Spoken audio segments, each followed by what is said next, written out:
Welcome everybody to Most Wanted Music's second dial in. I almost read that wrong. I thought he was saying Dylan, the greatest rapper of all time. That goes out to all my Dave Chappelle fans out there. But anyway, what we're about to talk about is super important. We're gonna talk about a lot of very, very big topics about diversity, about inclusion, about equity, and similar topics all around creating safer spaces in the creative music business, of course, which also intersects not just music, but goes into film and art. And in order to do this, I have also two very great speakers who are going to be sharing some thoughts in a little bit. We're also going to be having a workshop in between the two speakers. And also very important for all you guys who are here. Hi, thank you very much for being here. You could have been anywhere in the world, but you're here with us. And for that, we thank you very much. And as a thank you, everyone who takes part here is going to be able to get discounted tickets to the big conference between the 3rd and the 5th of November. And without further ado, I want to mention to you guys, we actually have a poll running that I want you guys to take part. The link is in the chat. If it's not there, it'll be there in a second. We're going to launch this poll. Yes, I believe it's on and live. And it's multiple choice. So more like just say what you feel is more, true to you. And yeah, I think you can see that the music community is in progress. We'll be back to that a bit later on. So yeah, I am your host. My name is ABBA, ABBA like the band, Lang as in lange Unterhosen, for my Germanophiles up in the place. And I'm from Uganda. I'm an artist in Berlin for several years now and also a rapper. So these topics, of course, are very near and dear to me, even though I don't maybe hit all of the, let's say, the little chambers of intersectionality. But without further ado, let's get this show on the road. And for that, I'm going to introduce a very, very special guest, a woman who does so many things, is involved with so many projects that I don't know how she has time to do it all. Amongst them, she's involved with the Night School Berlin, the Music Pool Berlin, the Torstrassenfestival, and many, many, many more as a co-founder, as a curator, as a contributor, and so much more. And so everybody join me and myself, because I'm the only one here, in giving a big round of applause for Melissa Perales. Thank you. So, hello. Hi. That was a very nice introduction. Everyone hear me? I gotta put my mic on here. Yes, my name is Melissa, and he mentioned most of the work that I do, Melissa Perales. I live in Berlin for 25 years, so I consider myself a Berliner. But I'm from the US and began in Berlin working in the cultural world, starting with film and now onto the music world. So my experience that I guess I speak about is also coming from all of these different things that I have been doing. I appreciate that everybody's out there and looking forward to questions later, because I think you can't have these kind of discussions, any discourse for the matter of fact, without input from everyone, because I think everyone that is taking part as well, even though we may be up here as somebody who have more experience as or have put this into implication that we are learning. I mean, I'm learning. I can say that speak for myself, that I have a lot to learn as well. And I appreciate any comments or thoughts after we get on speaking. So my topics really more are about community, coming from a community perspective, and creating diversity and safer events are kind of what the context or the behind most of the things that I'm doing. But it sounds like an easy task, I believe, to say, okay, I want to make an event like this. But I think that in order to do that, you're already asking about change. You're also trying to create change. So I think that you have to first recognize about the genuine ideas behind it, about the desire, inspiration, and belief in actually what you want to happen at these events. It's created, I think, for diversity in itself is about creating an event for marginalized groups, although the ultimate goal should not be about only diversity in itself, but about creating an inclusive environment. I think this is like something that gets left out often, and also what I'm still learning about, because I think this is like, part of the work that we're doing is to kind of realize that we've left out a lot of people. And I think in these, even in my inclusive events that I believe that are inclusive, are still leaving a large section of people out of the space, the possibility to take part. And I think this is what I'm looking forward to kind of take the challenge of, to create in the future more and more inclusive spaces. I found an expert from an article called The Language of Appeasement from a woman called Dafina Izara Stewart. She was writing in a publication which was about higher education. And it was kind of a banter going between as if diversity, inclusion, equality, and justice were speaking to one another. So I just kind of give this a few examples of it, because I think for me it's sometimes hard for people to understand the differences in all of these terminologies, because I also, as I said, still learning, and there's a lot of things that have to be clear about how to separate all those. So when we're speaking about diversity, in this case, diversity asks, who is in the room? And equity responds, who is trying to get in that room but can't? So this is already like showing that you have differences and how that affects, and the questions you should ask behind. Inclusion asks, is this environment safe for everyone to feel they belong? Justice challenges, whose safety is being sacrificed and minimized to allow others to be comfortable? Diversity asks, isn't it separatist to provide funding for safe spaces and events for certain communities? And equity answers, what are people experiencing at events that they don't feel safe at, and when they're isolated from others that are like themselves? So you often, I think, have to ask multiple questions when you're doing an event to actually figure out what you want to achieve with that event. Most of these events I'm speaking of are coming out and stemming from communities themselves, which is, I think, the most organic way that it happens. And then actually for me, in my experience, is how every single project that I work on and everything that I've started in the last 25 years has come from that perspective of coming from the community and what is needed in there, and then deciding how to move forward. Oh yes, I think the most important thing I wanted to say there is about like building and sustaining these communities. Sustainability is a big word, and I think possible for everyone to realize that this is like a major factor in creating these events. And what I try to, with everything I've done, and luckily I've had the really good experience that most events and that I've made continue, that I'm able to look for communities and funding which can help them grow, but it's a lot of work. I do believe that when organizers remain true and authentic to their ideas of why they're doing something and the initiatives which are working with them, that they have a greater shot at longevity, because this is why start something and stop it if it's not going to happen. It does happen. We all try things out, and this is about also what it's a little bit about figuring out kind of the right team to work with, the right space, the right locations, all these different things which are relevant to creating these diverse spaces.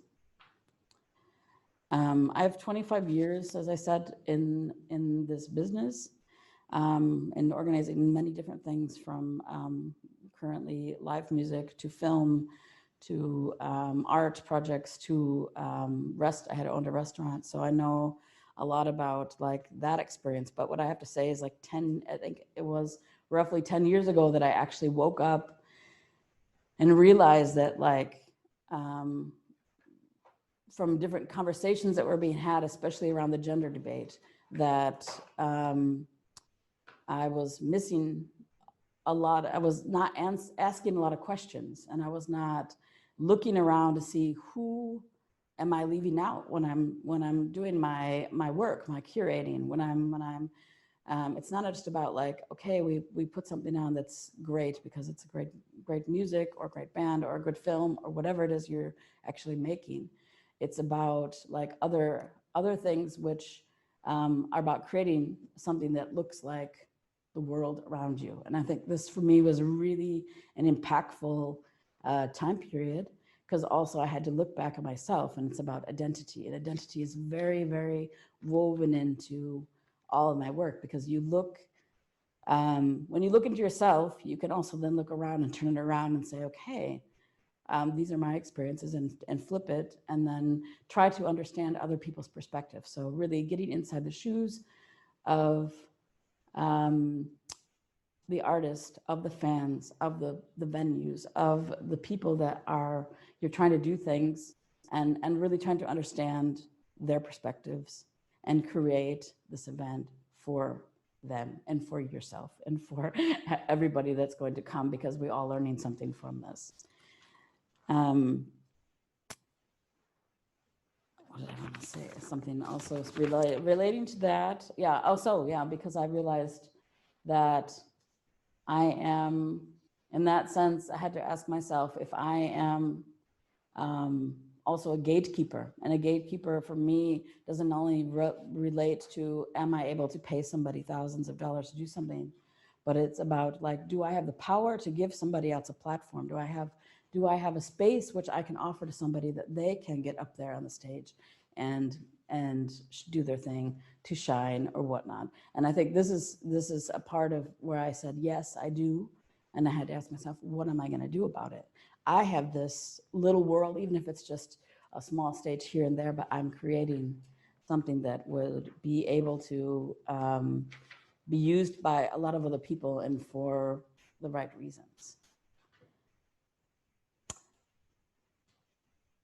I think that when we're talking about creating inclusive and safer spaces, and I say safer in the way because I don't believe that an event can be 100% safe. I think that we can try, and we can to look at all external factors which are possible, and we can look to ward off what they're happening by have your own experience, by having a good team and whatnot. But there's so many factors which we don't always and are not always able to control. For example, like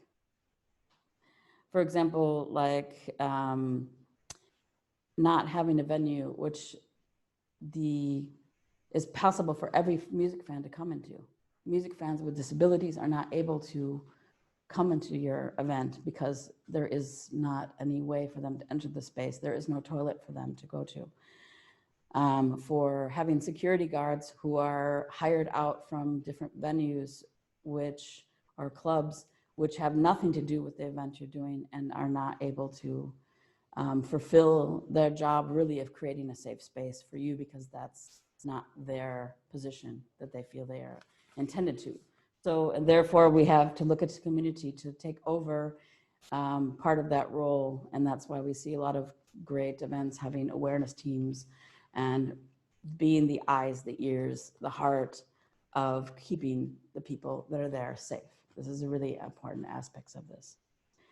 But there is good news, I think, for promoters and event organizers of the future, because I think that there are a lot more organizations, a lot more initiatives. There's even more funding for creating events which are diverse, which are inclusive, and they give you consultations, they're giving funding, they're giving you information, they're sharing information, they're able to give you what you need to do, what you want to do. And I think this is, for me, has been a great advantage, and I try to do that with every event I do, is to connect it to some other initiative so that we can do this together. In conclusion, I would say that I'm still doing this job today, despite not having a venue to fill. I can create a space or a platform which is diverse and open and gives a platform and presentation, and I don't need walls. So I think that, like, to everyone out there that's like wondering what they can do for the near future is, and hopefully we're going to come back to doing what we love and being in those spaces and dancing and listening to live music and sweating and being together in one space. You can still do that. There is ways to do it, and I wish for all of you that you have the chance to do that. I'm really open to any questions and help for anybody if they need that. And yeah, I hope to see all of you soon. And yeah, any questions you have, bring it on. Yeah, so yeah, audience members, please feel free to ask us any questions. And maybe I can already start off with one off the top of my head. What would you say would be the one thing that's kind of like you feel like is the biggest obstacle when you try to make a very inclusive event? Either biggest obstacle or pet peeve? Well, obviously, financial help is important.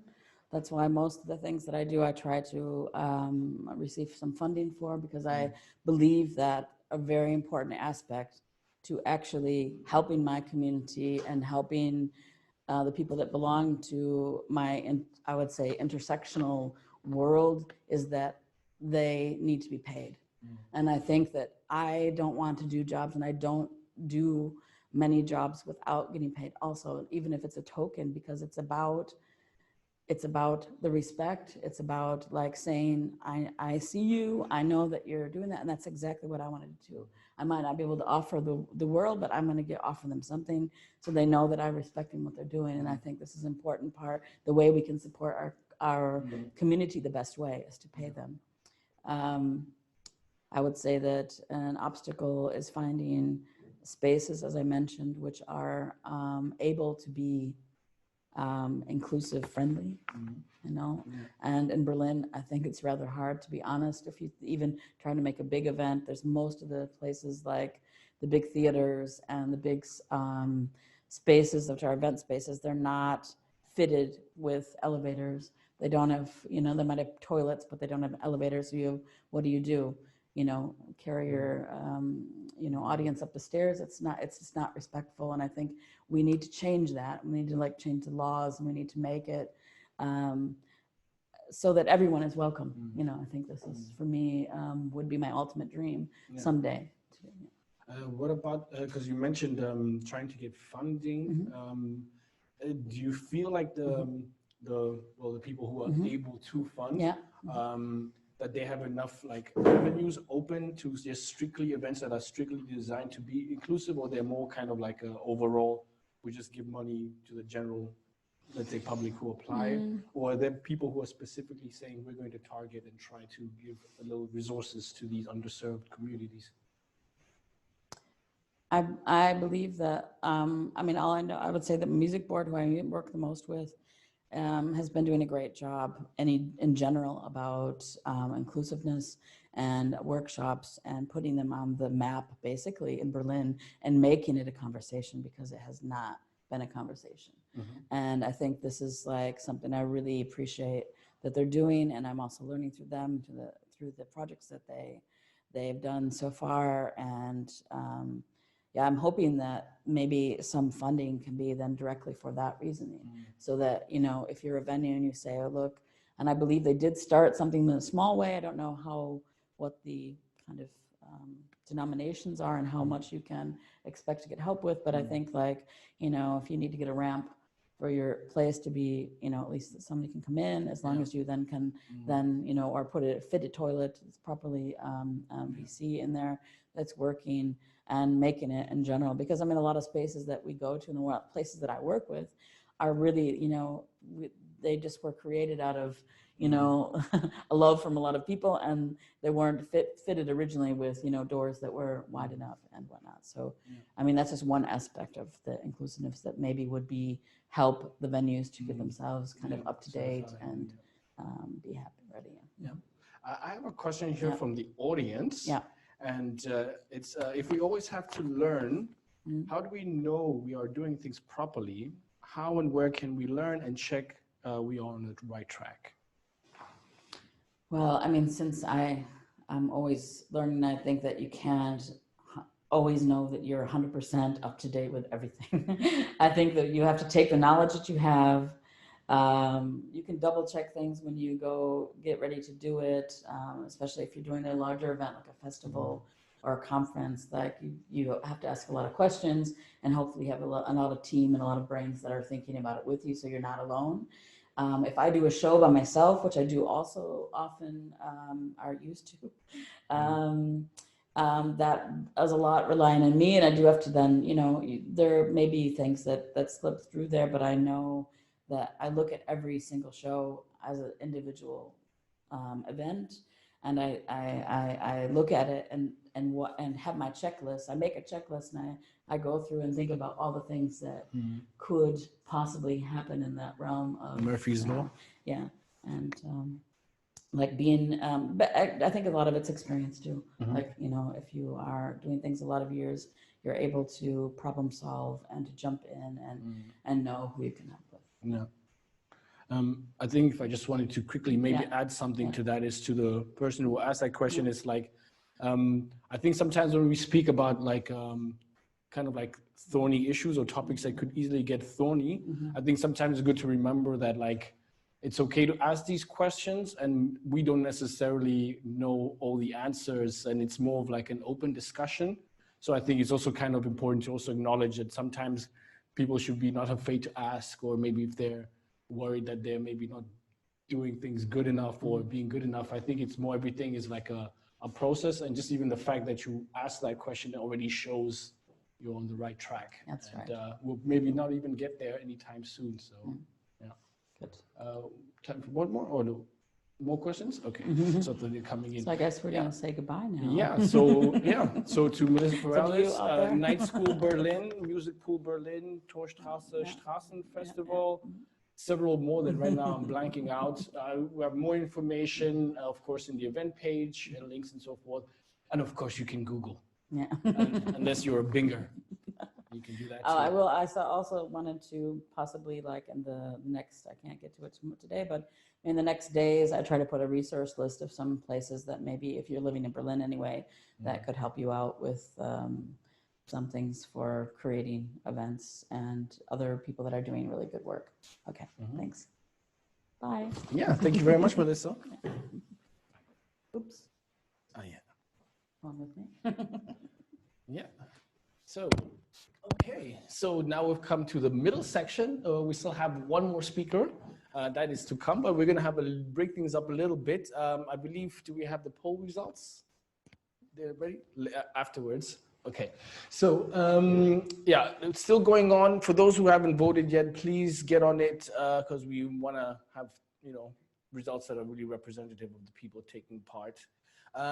Yeah, so right now we're going to do a little bit of an interactive workshop, which is a discussion, and I'm going to need your suggestions because, as I mentioned before, I don't have all the answers, neither do we, so this is more of like a discussion about music. And I think a lot of the things that Melissa was saying was, it's all about, you know, creating or allowing other people, well, other people to kind of take part in music and feel valued.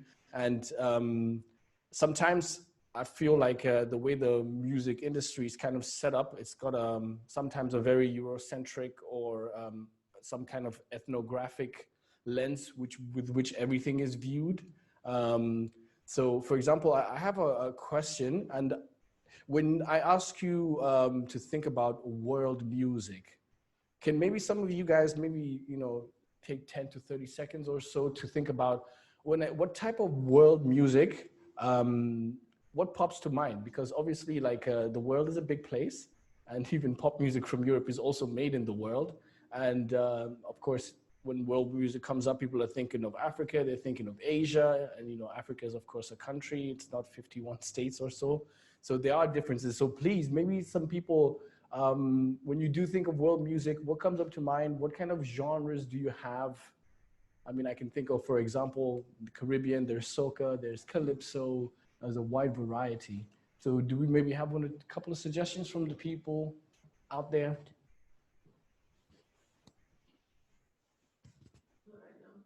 Not right now. Yeah. Well, so back on the thought, as I was mentioning, for example, like, you know, the word world music, you know, and European music is not necessarily called European music. Also like African music and Black music. I think there's something like very reductionist in the way, for example, one can describe African music, because, for example, music from Tunisia is from Africa, but so is music from Kenya, and even like they have big different styles completely, and it's very original.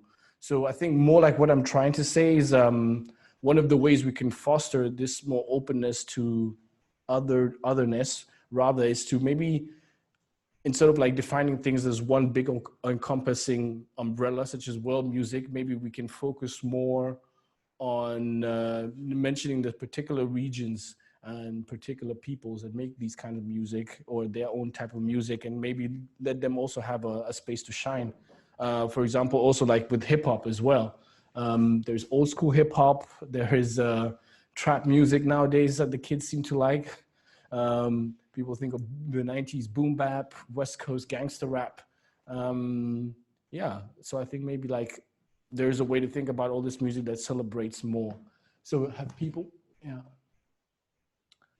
So I think we have some more questions here from Rain about the connections between music, culture, and capital. So it's a question mark. So I think it's a question for me. What are the connections between music, culture, and capital? Well, I mean, it's always been about culture and capital. I mean, if you look at Mozart, I mean, people like that needed a benefactor, a rich benefactor to enable them to make that music. So without capital, there is in a way no music, even though nowadays music equipment is relatively cheaper.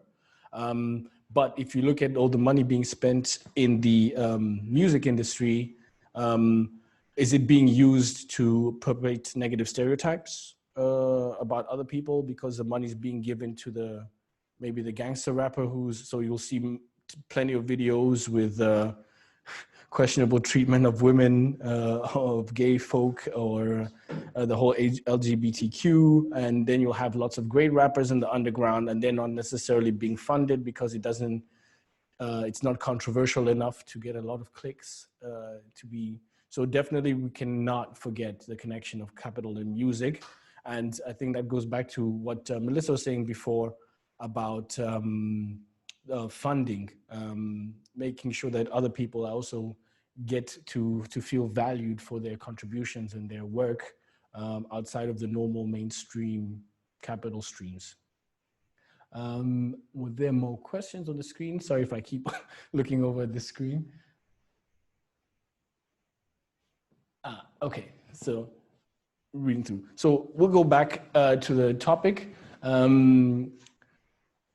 It's not just music genres as well. I think it's, or like the outward expression of art, who gets the funding and who gets pushed forward. Music can also be used and thought about in the lens of language. For example, it's just a question, you tell me what you think.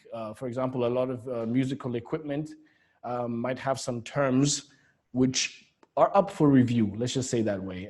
Maybe they should stay the same, maybe not, you let me know. But for example, we have a lot of musical equipment where we have like the male and the female, you know, so like the plugs are the one that goes inserted in the receiver. And I don't know, what do you guys think? What's a better alternative for a male to female?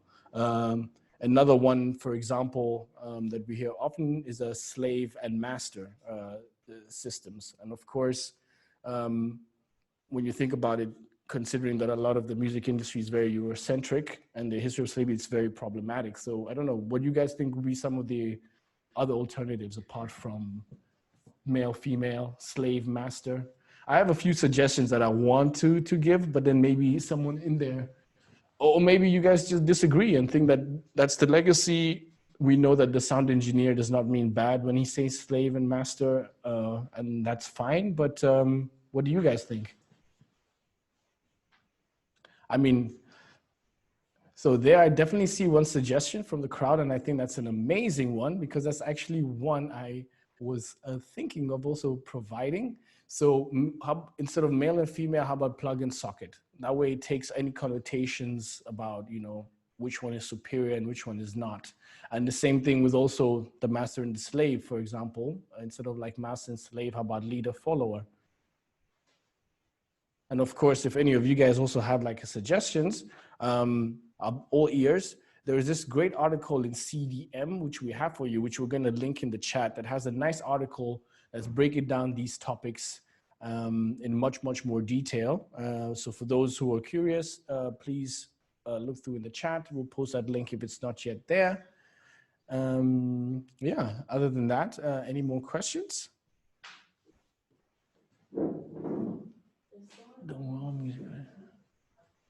Okay, I think someone was, I think Gusta was suggesting a nice road movie about the instrument saz, and it's a tradition, saz, S-A-Z, which is new to me, but it's Turkish. Actually, it's Turkish. So we got the link there to the film, and yeah, we definitely suggest you guys have a quick look at that. I love discovering new things. Recently, I found myself going in a real deep dive into hang drums. You know, I like the concept of beating it like a percussion, but it sounds very xylophony. And yes, and of course, other things to consider also in the technical terms, it's like when I think about what Melissa was saying about, you know, a lot of sometimes disabled people might be overlooked. Also, there's processes, for example, when you're using music software where you, for example, you kill a process, you abort a process, you disable a process. Maybe that's inherently things to consider, that the language that we're using might be boxing or, you know, people in, not necessarily directly, but just in terms of the framing and the words used, because words have power, as we all know. Yeah, so are the poll results out yet? Yeah. Yes, I do.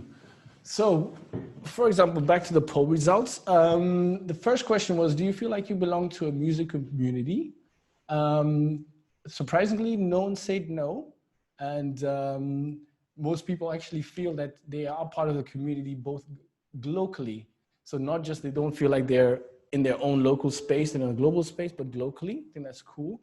What do you think can be improved about your community? So one person thinks it's perfect,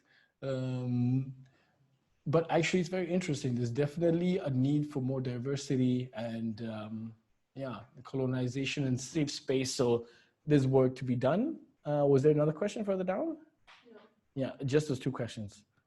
Okay, so that will end this middle part. And without further ado, we still have one more guest who's right here. No, she is online, could make it because we can't have more than 2-3 people on the stage due to coronavirus. And this next artist is a singer, also electronica artist. And her talk, she recently had a talk on the diversity topic. And we invited her here to kind of almost in a meta fashion, which is to, you know, go quickly through over what she was talking about, but also more importantly, reflections on giving the talk, getting to the talk, and yeah, all other further interactions. So without further ado, I want everybody to put their hands up for my homie, Malonda in the place. Achan, welcome. How are you doing? Can you hear me well? I can hear you fine. Do you hear me? So I actually don't have headphones right now, so I just realized that I can hear you. So we'll put you on the speakers. Okay, can you hear me now? Yeah, perfect. So how are you doing? I'm doing fine. Yeah.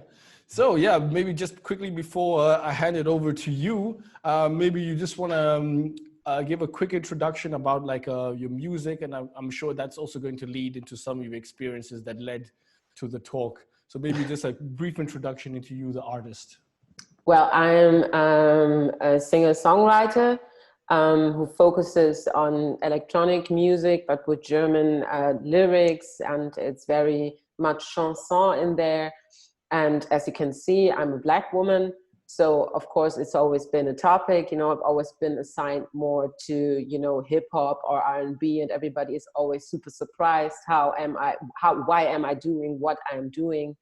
And I think that sort of thinking should be decolonized. You know, why is there specific brands of music assigned to my skin color? So that has obviously always been a problem.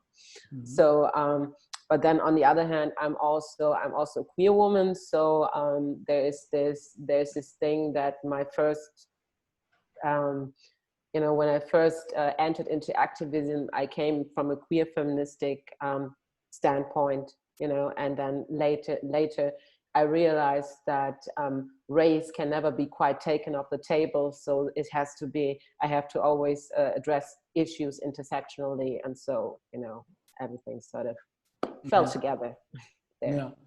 So the talk we said was a couple of weeks ago. Mm-hmm. Yeah, exactly. So that was correct. So how did the whole thing come about? Were you approached, or is it one of those things where you had to get something off your chest and you're like, this is the opportunity for me to come and speak? Well, the thing is, I have spoken and been involved in several events that were titled something with diversity in it, and, you know, featured the topic more or less, unfortunately, in some cases. So you know, it sort of wasn't my first experience with it. However, it was the first talk that I actually hosted, and I was supposed to only host it, but then I realized I kind of want to also bring in the speakers, and I want to give an introduction on the topic, you know, because I also had a lot of thoughts, you know, things that I wanted to say. So I give, you know, sort of like a keynote introduction-y thing. Yeah. Mm-hmm. That is how it happened, basically. Yeah. And how did you feel as soon as you finished the speech? It was when I finished the speech, I hoped that nobody would eye roll, but then, you know, again, the thing was, you know, after I finished the speech, I actually had to start hosting. And, you know, it's like always like sort of, you know, you're like always into high focus, you know, and everything. And I think we finished after 2 hours with the whole thing. And then I was drained. So it's kind of like a microcosm of like pretty much your struggle to kind of like do your music the way you want it. And in a way, like people wanted to box you in and feeling like you should do some kind of something else. And it's like this draining. Is it something that's been recurring and coming back again? Well, yeah, I mean, lately, especially because, you know, due to Black Lives Matter, you know, my skin color is now a political issue 24/7, you know, but then on the other hand, I've always been a political person. So I actually, you know, I don't mind speaking up. However, I can, you know, understand everybody who doesn't want to, you know, and they should also be allowed to, you know, take a step back and not get involved too much. Mm-hmm. No. Any other thoughts? At least like, because it's like, I'm very curious to see, like, do you feel like there's more to be said and more to be done? And like, obviously the fight always goes on, but where do you feel like we are in 2020 here in Berlin in terms of welcoming women? And also, of course, also I hate to use the term Black, because obviously, like, you know, there's so much diversity to what, you know, African Black people all over the world. So it's kind of, it's a bit ironic for me to use the term a bit reductionist, but like, how do you feel we are in 2020?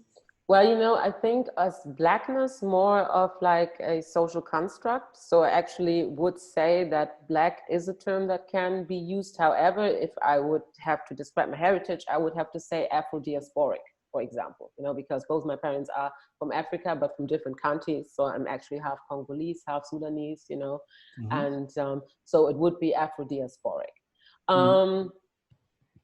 So yeah, I think Blackness can be seen as a social construct, and that is actually one of the first things that I would say is that we definitely have a deficit when it comes to language, you know, even more so in the German language. I think the German language lacks a lot of the terminology that we actually need to discuss issues pertaining to diversity, inclusion, equity, all those things. And also, I feel like we're very much in the beginning, you know.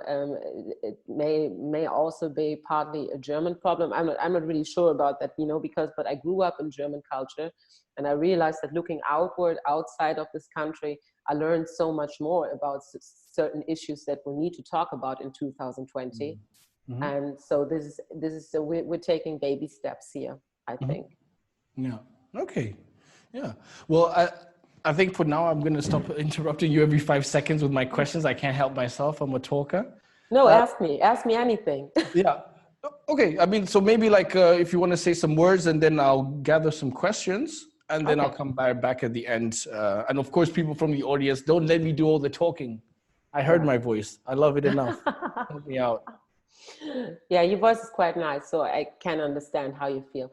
Anyway, without actually to get into it, as he said so eloquently, I'm Aishan Malonda. I'm a singer-songwriter from Berlin. I'm actually not due to Corona, not in the studio, but I'm in Vienna as I'm doing a musical theater production that is called For Women, and it focuses on Nina Simone creating her iconic song by the same name in the presence of 3 other Black women, with the civil rights movement happening as a backdrop. So, you know, it's very zeitgeisty, you know. The reason why I'm here today is that I actually gave my first diversity talk at BMC in July as a host and also as a keynote speaker, mostly for people that work in the music industry. In, you know, BMC target audience would be like more middle-class businesses, labels, institutions, and collectives. The speakers that I invited were Pamela Uwuzu-Brenya from Afro X Pop, formerly Universal, Sarah Farina and Dr. Kerstin Meissner from transmission.net, and Nadia Says from Your Mom's Agency. Beforehand, before this workshop, I actually asked around via email for feedback, and I can say that the feedback I got was mostly positive, and it indicated that in at least 2 of the institutions present, the issue is being addressed, processed, and turned into an initiative, so I can say, yay, success. The terminology and common phenomena such as gatekeeping and unconsciously erasing, for example, BIPOC or the queer community was in some cases highlighted. Other experiences, I have to say, were very personal and touched me on a deeply emotional level. Everyone who gave me feedback was aware that it was not a session that was giving the quick fix, but actually it was something that requires a further process. Since we highlighted a lot of structural issues, some further communication was welcomed and will be required in the future. But as I pointed out at the end of the session, the work starts now. I actually closed the session with those words. And since then I have to come to see things go wrong in other places, you know, giving this workshop actually raised my awareness as well. And I thought about it some more. So I want to discuss a few points that I find important when implementing diversity into corporate structures within the cultural and music industries, such as theater companies, labels, agencies, collectives, institutions, and so on. The first question that you need to ask yourself is, how high is this topic actually in your list of priorities? The answer is that you can always measure that by the effort being put in. It may start with something as profane as answering emails timely and properly while respecting everyone's privacy. It sounds profane, right? But it's actually very important. Some big players I have witnessed may throw a lot of money at the problem, but does the money spent actually equal the effort, you know, put in, thinking time-wise and the personnel that's actually incorporated into the process? For example, when it comes to diversity-focused events, you know, is personal and time assigned properly? You know, you cannot only have a promotion running on Facebook, but actually there need to be people involved, you know.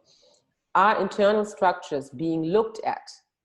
And so on. Half-assery always shows, and that's not why people like me or other people show up and do the work to create awareness. People from marginalized communities in general should feel respected, and when they participate in a process that aims to diversify, do not tokenize anybody. So let's go to a practical example. If I am part of a production of The Lion King, I was a part of a production of The Lion King. There were people from, you know, like 50 people on stage from 17 different nations. You know, everybody on stage is very diverse when it comes, for example, to skin color. The crew wasn't, though, and that happens all the time. And this is a problem which you can fix by just bringing in one BIPOC or disabled person or whatever into the mix on a managing level. Most businesses nowadays, these days, would actually say, but yeah, we got the problem with the women fixed, but we all know this is not enough these days. So, you know, you can actually always see by the effort how high people prioritize diversity. Next thing would be for me team building. What comes after such a workshop or talk? Form a team within a company. Pay the people on the team. You know, if it's a company that works within capitalist structures, for example. When it comes to bigger companies, ideally your team would consist of a member from every branch of the company. For example, within The Lion King, our example would be, it should be the cast, it should be the technicians, it should be the dressers, mask, management, secretaries, financial department, and so on. The team needs to be trained in diversity issues, and if need be, also independent from power structure. Let me see, I jumped in my notes here. Okay, so set an agenda, write a mission statement. Your course of action needs to be verbalized. What I always realize is, you know, that everybody then, you know, knows the term diversity, but diversity is not an action day. It is a culture, and it has to become a part of a corporate culture, because every venture, every company or something, they have a culture already assigned to them. How does it become part of the corporate culture? By becoming part of each and every process. In such a process, trust is required. So people need to be able to bring up their issues without being shunned. For example, in the production I'm working in, my director is white.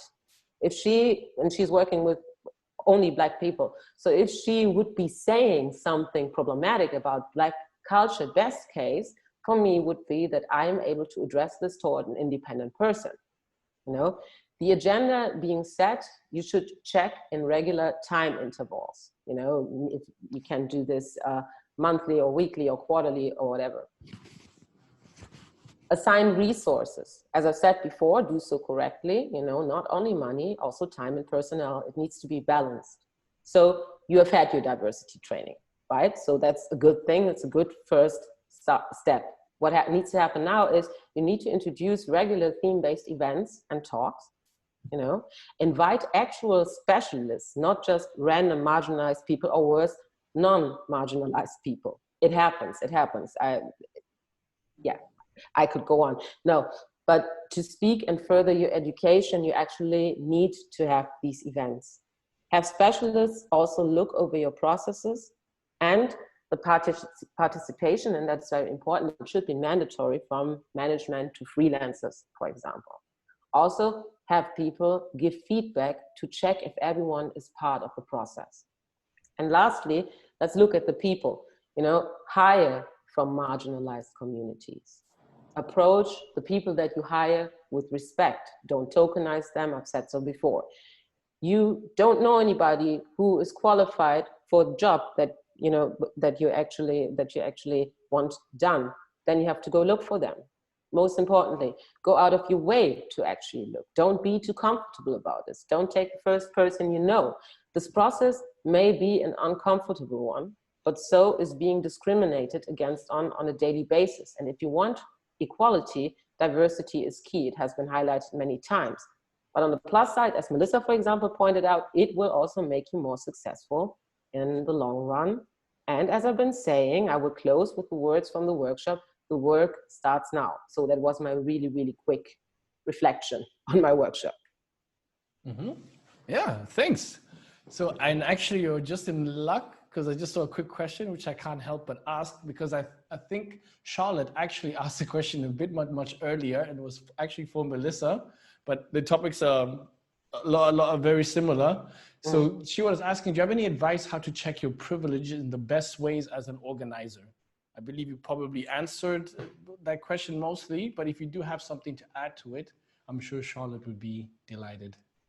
I mean, there are specific privileges that are well known, you know, be it skin color, gender, cis heteronormativity, class, also age, being able-bodied, stuff like this. I mean, there are a lot of them commonly known, but there are also resources to check. Usually, as an organizer, it's, you know, you first start with yourself, but then also within the group. I mean, you enter a room, you look at your people, and if it is an homogeneous group, then something is probably very wrong there already. Mm-hmm. Yeah. It's a good question, and yeah, this may be like so. Just want to quickly interject because we are running out of time. But for all the people taking part in the chat, even though we're going to be going offline in a few minutes, I just want to announce that we are actually going to go on Your Tribe. We're going to put the link to that, where we're able to continue discussion. So if there are still a lot of things that you want to talk, and you know, maybe not us talking all the time, maybe you guys also have things that you want to tell us.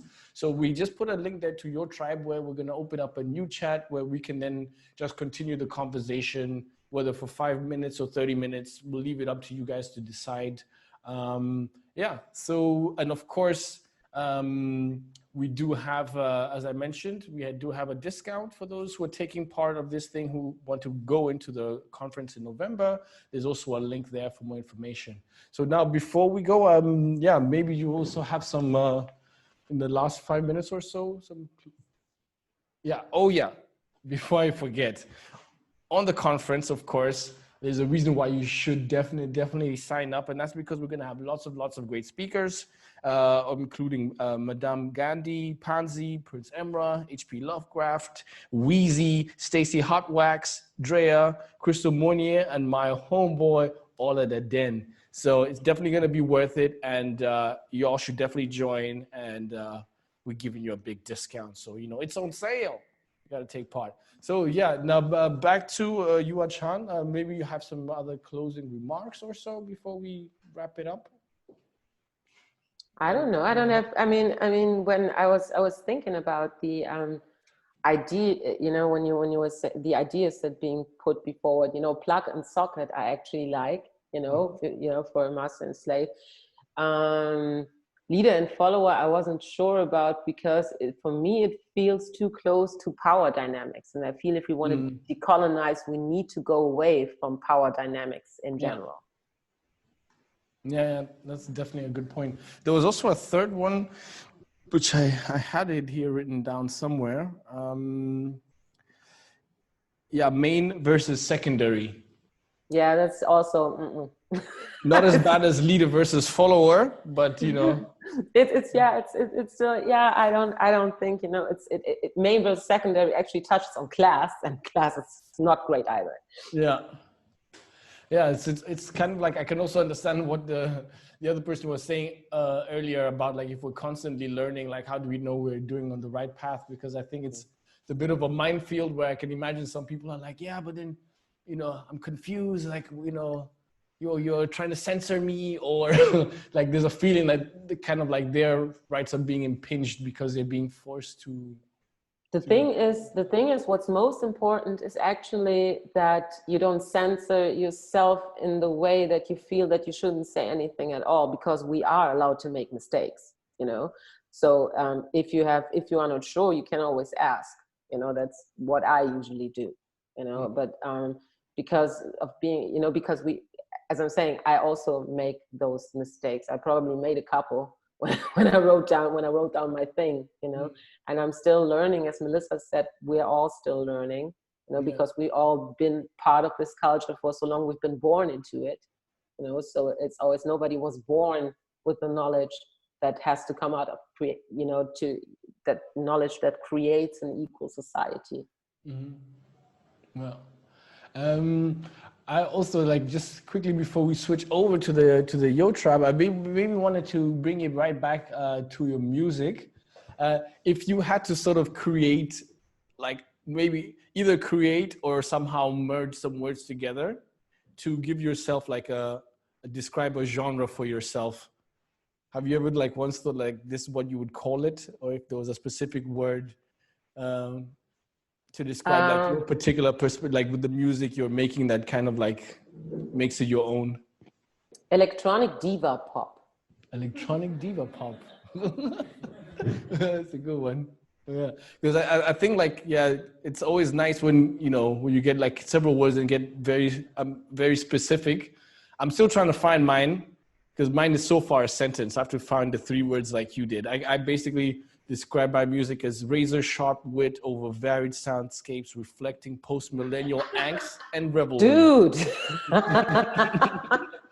Yeah, I got tired every time like I had to do events and people were like asking me to like describe, you know, what I do. And then at first it was so boring. It was like hip hop, and you know, it's like, it was almost not saying anything. You could literally put a picture of any other rapper, you know what I mean? So I'm still trying to get it down to 3 words, but that's where I am at. Just say your name, you know, in the end, you know, you can always do like Jason, Derulo, just say your name. Yeah. I mean, that's actually why I stopped using my proper rap name, because I had a rapper name, and then in the end I was just like, no, just use your name, like, you know, there's no doubts. Be your own genre. Always the best. Yeah, exactly. Created. So are we switching over, or so yeah, everybody, let me just once more thank everybody for taking part. So the people behind the scenes that you can't see right now, that are getting all the streams working and popping and polling. And of course, to Chan and Melissa, of course, and to Nadia for organizing everything, and to myself, you know, for sitting in this chair. Yeah, so we're going to go over on Yo Tribe, and we're going to end this stream, and from there we can continue the conversation. Please join us, and we definitely want to hear more from you, and if you definitely have more questions. And I believe someone asked for a checklist. Was it Tom? Maybe we'll try and get that to you.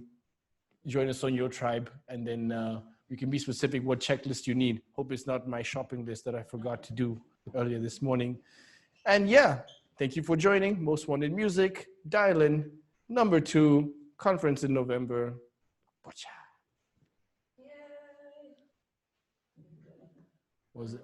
Wasn't looking at the camera all the time. And that was it. We're looking at the camera.